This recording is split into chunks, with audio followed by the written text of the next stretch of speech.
तुम्हें तो शर्माते तुम्हें तो मुस्कुराते कि तेरे बिन सो नहीं सकते किसी से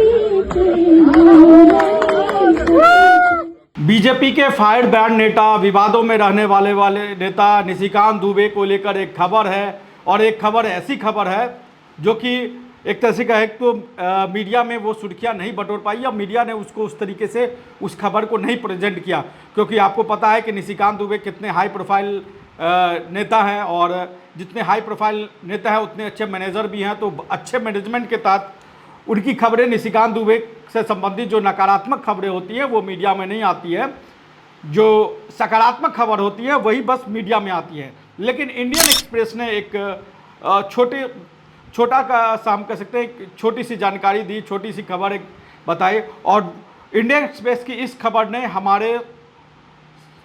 सरकार की, हमारी व्यवस्था की एक तरीके से पोल खोल दी कि अगर एक वीआईपी है उसकी जान की कीमत कहीं ज़्यादा है और एक आम आदमी की जान की कीमत की कोई वैल्यू नहीं है। उसी कश्मीर में जहाँ पर निशिकांत दुबे, जहाँ ये हमला हुआ, पहलगाम का हमला हुआ, उससे कुछ ही दूरी पर, एक 150 किलोमीटर की दूरी पर 2 से 2.5 घंटे 3 घंटे का बताया जाता है पहलगाम से गुलमर्ग की दूरी है। तो उसी कश्मीर में निशिकांत दुबे इस हमले से, पहलगाम हमले से 10 दिन पहले एक पारिवारिक फंक्शन करते हैं। उनकी शादी की 25वीं सालगिरह थी, और उस 25वीं सालगिरह में सुरक्षा के पुख्ता इंतजाम थे, या कहे कि जम्मू कश्मीर की जो पुलिस है वो और जो सुरक्षा बल है वो बड़े भारी पैमाने पे वहाँ पर तैनात किए गए थे गुलमर्ग में, जहाँ पर निशिकांत दुबे अपने पारिवारिक समारोह में थे, अपनी शादी की 25वीं सालगिरह मना रहे थे। वो जम्मू कश्मीर की पुलिस, जो एक आम पर्यटक पहलगाम जाता है घूमने के लिए, अपने परिवार के साथ आता है, उसके लिए एक सिपाही तक मुहैया नहीं करा पाता। वो निशिकांत दुबे ऐसे सांसद के लिए, चूंकि वीआईपी है, बीजेपी के सत्ताधारी पार्टी के सांसद है, तो उनको सुरक्षा होनी चाहिए, सांसद को सुरक्षा होनी चाहिए, उसमें हमें कोई आपत्ति नहीं है। लेकिन निशिकांत दुबे के परिवार का कोई फंक्शन हो, उसमें इतनी हाई सिक्योरिटी दी जाती है, सुरक्षा के पूरे इंतजाम किए जाते हैं, पूरा हाई प्रोफाइल पार्टी होता है, देश के अलग अलग राजनीतिक दलों के नेता उसमें आते हैं, बड़े बड़े कारोबारी उसमें आते हैं, बड़े बड़े फिल्म स्टार भी आते हैं। मनोज तिवारी ने भी कहा था कि वो भी 10 दिन पहले उस कार्यक्रम में गए थे। तो इस तरीके से मनोज तिवारी और निशिकांत दुबे के किस तरह के रिश्ते हैं वो अब किसी से छुपे नहीं हैं। तो उस निशिकांत दुबे के कार्यक्रम के लिए इतने भारी मात्रा में सुरक्षा मुहैया कराई जाती है, जम्मू कश्मीर पुलिस पूरे इंतज़ाम करती है, चूँकि बहुत हाई प्रोफाइल समारोह है। लेकिन वही जम्मू कश्मीर की पुलिस जो पहलगाम है, जहाँ पर टूरिस्ट आते हैं, जहाँ भारी संख्या में टूरिस्ट आते हैं, वहाँ पर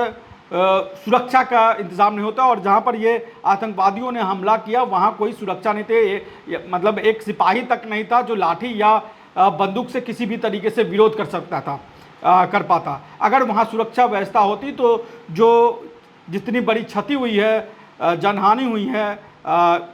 वो जनहानि कम से कम नहीं होती, उसमें कहीं कमी होती, या एक तरीके का है कि अगर वहाँ पर सुरक्षा व्यवस्था होती तो अगर आतंकवादियों ने हमला किया तो इधर से भी जवाबी कार्रवाई की जाती, और हो सकता था कि वो आतंकवादी भी वहीं ढेर कर दिए जाते। लेकिन एक आम आदमी की ज़िंदगी की कीमत क्या होती है, निशिकांत दुबे के इस बड़े कार्यक्रम से आप समझा सकता है कि जिस कश्मीर में टूरिस्टों के लिए जितनी भारी संख्या में इतने टूरिस्ट आते हैं, वहाँ एक सिपाही की व्यवस्था नहीं होती है। अगर निशिकांत दुबे जैसा राजनीतिक वहाँ पर कार्यक्रम करता है, पार्टी करता है, उनका पर्सनल कार्यक्रम होता है, तो इतनी भारी संख्या में पुलिस तैनाती की जाती है। और जम्मू कश्मीर में ये समस्या बहुत बड़ी रही है कि किस तरीके से वीआईपी जो सुरक्षा है वो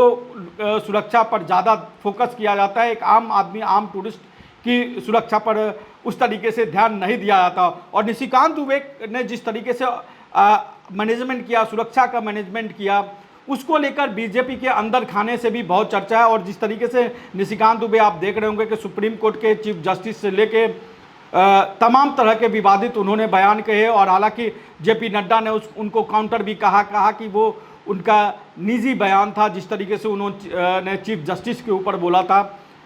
लेकिन ये निजी कार्यक्रम निशिकांत दुबे का गुलमर्ग में भी हुआ, कश्मीर के गुलमर्ग में हुआ, लेकिन उस निजी कार्यक्रम में उसी वही जम्मू कश्मीर पुलिस, वही सुरक्षा बल उनको वही सुरक्षा मुहैया कराते, एक आम आदमी को मुहैया नहीं करा पाती। और निशिकांत दुबे किस किस तरीके से इसी पहलगांव आतंकी हमले पर किस किस तरीके के बयान दे रहे हैं, वो हमारी जनता भी देख रहे हैं, हमारे दर्शक भी देख रहे हैं कि किस तरीके से वो कलमा पढ़ने तक की बात कहते कि आतंकवादी अब हमला हो गया तो अब जो है वो कलमा याद कर रहा हूँ, कलमा पढ़ रहा हूँ। तो हम ये पूछना चाहेंगे कि क्या निशिकांत दुबे जब 10 दिन पहले अपनी 25वीं शादी की सालगिरह मना रहे थे उस समय कलमा पढ़ के गए थे क्या? तो ये किस तरीके से सांप्रदायिक सौहार्द बिगाड़ने की कोशिश एक तरीके से निशिकांत दुबे करते हैं। लेकिन यहाँ बात हम अलग करेंगे, यहाँ बात निशिकांत दुबे की नहीं है, यहाँ बात हो रही है कि किस तरीके से अगर वीआईपी को सुरक्षा दी जाती है और एक आम आदमी को सुरक्षा नहीं दी जाती। तो इंडियन एक्सप्रेस ने जो एक तरीके से कहा जाए खुलासा किया, वो खुलासा ये है कि उसी जम्मू कश्मीर में जब एक निशिकांत दुबे एक अपने पारिवारिक कार्यक्रम करते हैं, उसमें इतनी भारी संख्या में सुरक्षा की तैनाती कर दी जाती है, जिसको कहते हैं ना कि परिंदा भी पड़ नहीं मार सकता है, तो वही परिंदा भी पड़ नहीं मार सकता है, उस तरीके की सुरक्षा व्यवस्था थी। लेकिन जहां पर हज़ारों की संख्या में टूरिस्ट जा रहे हैं, वहां एक अदद सिपाही तक, एक जो कह सकते हैं पुलिस बल तक, एक पुलिस बल की भी तैनाती वहाँ नहीं की गई। तो ये एक तरीके से ने हमारी सुरक्षा व्यवस्था को एक्सपोज कर दिया कि किस तरीके से हम वीआईपी की सुरक्षा और एक आम आदमी की सुरक्षा में कितना बड़ा अंतर है। इंडियन एक्सप्रेस की इस खबर ने कम से कम ये ज़रूर उजागर कर दिया। और जो निशिकांत दुबे के ने जिस तरीके से कश्मीर में गुलमर्ग में ये कार्यक्रम किया, जिस तरीके से वो इस पूरे मामले को देख रहे हैं, जिस तरीके से वक्फ बोर्ड का मामला हो या जिस तरीके से पहलगांव वाले मामले में हो, निशिकांत दुबे के बयान आ रहे हैं, उनके ट्वीट्स आ रहे हैं, तो बीजेपी के अंदर भी इस बात की खलबली हो रही है और बीजेपी के अंदर खाने भी इस बात की चर्चा हो रही है कि उसी कश्मीर में जहां निशिकांत दुबे अपने लिए इतनी बड़ी, अपने निजी कार्यक्रम के लिए इतनी बड़ी सुरक्षा मुहैया करवा सकते हैं, तो क्या हज़ारों की संख्या में आने वाले टूरिस्ट के लिए सुरक्षा व्यवस्था नहीं की जा सकती है? तो ये एक बड़ा सवाल है। और जो इंडियन एक्सप्रेस ने जो खबर छापी है, वो खबर, उसका अगर हम फलाफल कहें तो फलाफल बस यही निकलता है कि एक आम आदमी की जान की कीमत कुछ नहीं है। अगर वीआईपी कोई कार्यक्रम करता है तो उसकी जान की कीमत क्या है। और निशिकांत दुबे ने जो 10 दिन पहले अपना निजी कार्यक्रम किया, उस निजी कार्यक्रम ने इस पूरे मामले को एक्सपोज कर दिया कि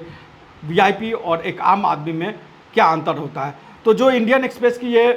खबर छपी है, उसने जो खुलासा किया है, बीजेपी के अंदर भी इस बात को लेकर खलबली है कि कैसे निशिकांत अपने लिए इतनी बड़ी, अपने पारिवारिक कार्यक्रम के लिए इतनी बड़ी सुरक्षा व्यवस्था कर पाते हैं। तो इस पूरे मामले पर आप क्या सोचते हैं, कमेंट बॉक्स में हमें ज़रूर बताएं। नमस्कार, जोहार।